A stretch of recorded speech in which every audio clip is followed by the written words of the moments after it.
What is up, my dashing dudes? I am the Hans TV, and today, I thought that we should bring back an old fan favorite of the channel. So today, we're diving back in to r/NuclearRevenge. Our first post for the day comes from Loopy Legend. I forced my Jekyll and Hyde neighbor to move out, but I didn't stop there. Seems this is too rough for pro revenge, so I'll try the nuclear option. How we got two of our evil neighbors evicted. We, wife and I, live in a townhouse complex. For anyone outside of my country, it's like a row of houses in a gated community. Our complex has 3 rows with 6 houses and 1 row with 5. Need room for that community pool. The 2 evil neighbors in question lived right across from us. The unit right across from us, Unit 10, and the other one to their right, Unit 11. Not real numbers for obvious reasons. What you need to know is the driveway separating each of the rows. It's wide enough to fit 2 cars okay-ish. If both cars traveling slowly, they can pass each other with ease. When they first moved in, we got along okay with them. I even played games with their kids, 3 each per unit, when walking past to my house from the car park. I thought they were good families, as when the kids did something like kick balls at our wall and not stop, I would tell the parents and the kids got punished. I explained this because in just one day, they went from a nice family to assaulting my wife. We came home from an event, I think the movies one night. Another neighbor of ours made it to the driveway before us, so he was first. The people in number 10, who I will now refer to as Psycho B and A-hole husband, had their family van parked out in front of their house, across from my house. Kids were getting in and out of the van while Psycho B was keeping an eye on things. Our other neighbor, who lives on our side of the complex right next to us, moved his car slowly past Psycho B and the van first. We will call him Nice Neighbor from now on. When Nice Neighbor slowly moved past the van, there was no problem at all. My wife was right behind Nice Neighbor and did the exact same thing. Slowly moved her car past in full view of Psycho B. The strange thing is that nothing happened. My wife made it past without even a glare. I got out and opened the garage door for her to park the car. We reversed the car into our garage, and I was about to shut the rolling door when Psycho B comes screaming over and yelling, accusing of us trying to run over her kids. She barged into our garage, right past me, and banged on the driver's side window, to the point my wife had to roll the window down, or Psycho B would have broken it. She started pointing a finger and yelling about how dare my wife try to run over her kids. I want to point out that from the time my wife passed the van till the time Psycho B came raging over was 2 minutes. Why didn't she blame Nice Neighbor? And why didn't she say anything as my wife moved the car past the van? It's like the worst delayed reaction in history, and to this day, we still don't know the real reason they had it out for my wife and I. If the real reason was running over the kids, Psycho B would have been in Nice Neighbor's face or in my face while she moved the car past the van. My wife felt cornered and scared, and I was about to drag Psycho B out of our garage when A-hole husband came storming over and threatened me to not touch his wife. So I had to leave my wife cornered and defenseless as to hold off A-hole husband in the driveway. After a few minutes of screaming at my wife, Psycho B went too far. She slapped my wife hard across the face, and her sharp nails left multiple scratch marks and bleeding. That was the last straw for me, as my adrenaline kicked in. I'm not a violent guy. I like to think I'm normally smart by having a policy of the best defense is to not get into a fight in the first place. I stormed over to Psycho B, but A-hole husband grabbed my shoulder from behind and demanded to know where I was going. I turned around and gutted the idiot in the stomach with a right hook, then ignored him as he went down.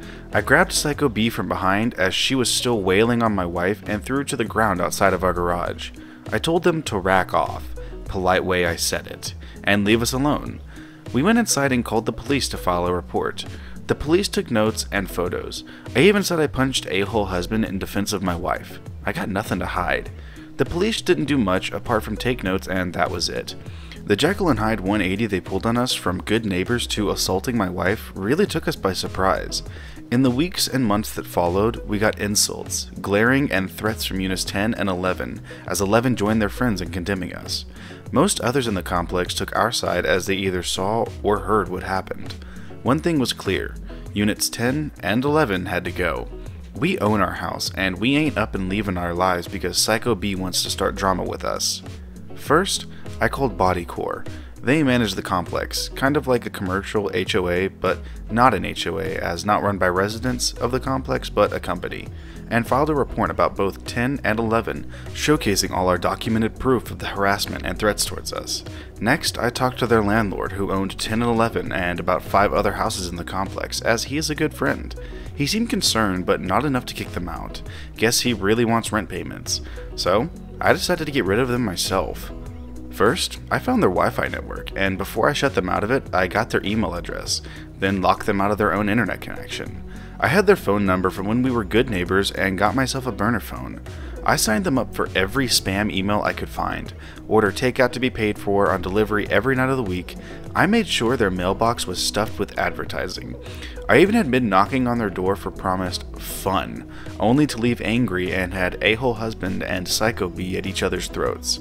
I made sure their phone was ringing at all hours of the night. They even threw the phone out the window. As a final favor, I had a friend who runs a dog washing business come around pretending they booked her. When they explained they have no dogs and told her to duck off, she finally understood what we've been dealing with. They kept berating her to leave, throwing in racial slurs. Bad idea. She took out the hose meant to wash the dogs and sprayed Psycho B and a-hole husband and inside the house all over their carpet. I think they finally got the hint and moved out only a month later. Number 11 followed them a few weeks after. The entire complex had a huge pool party and celebration, but I wasn't going to let them off that easy. That psycho wailed on my wife for no good reason. Prepare to lose it all. From when we were on good terms with Psycho B and a-hole husband, I knew they were on temp visas while trying to apply for permanent residency. I made sure to mention to immigration where they had moved to, thanks friends in rental market, and handed over the police report of them assaulting us in our own home for no good reason. Seems Psycho B didn't make her own police report, so ours was the be-all and end-all, and was enough to get them kicked out of the country. I know the country they come from. It's hard to get work, and why a lot of people from that country move here. I feel zero remorse booting them out. Zero. Zip. Nada. Our final post for the day comes from Dreadful Lioness. Guns, drugs, and an overreaction. Hey, I'm a new Reddit member, but I've been listening to stories for months via YouTube. I hope this story fits this category and provides some entertainment and not an arrest warrant. It's a long one, but here goes. Intro. This took place about 9 to 10 years ago after a work-related back injury.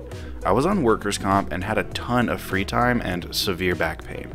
I decided to give marijuana a try for the first time in several years. I lived in California and it was legal to use pot here with a doctor's recommendation. Right before all of this, I moved into a cheap little apartment in a not so great part of the city. I was naive and didn't realize that I was surrounded by meth addicts. I'm a musician and one of my neighbors was a fellow guitarist, Tim. We bonded pretty quickly over music and smoking pot. Things were going fine in my new place until our landlord, Cindy, got into a huge blowout with Tim over their illegal weed growing operation. Those idiots were growing hundreds of plants in the empty units without any permits or the consent of the owner. I don't know what really happened between them because the stories kept changing, but the fight was basically over money. Cindy was a woman in her 50s, but turned into a junior high school bully and set out to turn everyone against Tim. She's tried to get me on her side by giving me copious amounts of pot. When that didn't work, she started vandalizing my property and framed Tim for it. I became furious at him and confronted him about what was happening. We got into a huge shouting match and he called me, someone who has never used a drug in her life unless you count pot, a meth head. His insult was especially ridiculous because he was an active meth user. After that incident, Tim would bang on my front door at all hours of the night, would yell racist slurs and insults at me, even tried to kick my puppy. The final straw was when he ran up to me while I was outside and threw a huge bucket of hot water on me, my puppy, and my freaking phone. My dog was fine, and after placing my phone in a bag of uncooked rice, it was fine too. I, on the other hand, was beyond livid. The revenge. I talked to a friend, Chris, about what was going on at my place, and we concocted a plan. Since Cindy wanted me on her side, she gave me lots of information about Tim, including his cell phone number, which I gave to Chris. He started calling Tim several times a day. Chris also started parking his car in visible places near the apartment complex. I began talking to the other neighbors and fed them information about mysterious cars and people watching the apartment complex. I knew the info would get back to Tim without me having to do much. Tim became more and more paranoid and got to the point that he finally asked me, of all people, if I had noticed anything strange. I told him that I had been seeing a strange car nearby with people just watching his apartment. He tried to give a half-ass apology and asked me to let him know if I saw anything else. As a good neighbor, of course I agreed. He said he didn't know if it was the cops or a gang following and watching him. I shrugged as if I didn't know. After about 2 weeks of Chris volunteering his free time to help me with my revenge, it all came to a head. One day, Tim hopped into his car and started driving. I was on the phone with Chris as he gave me the play-by-play.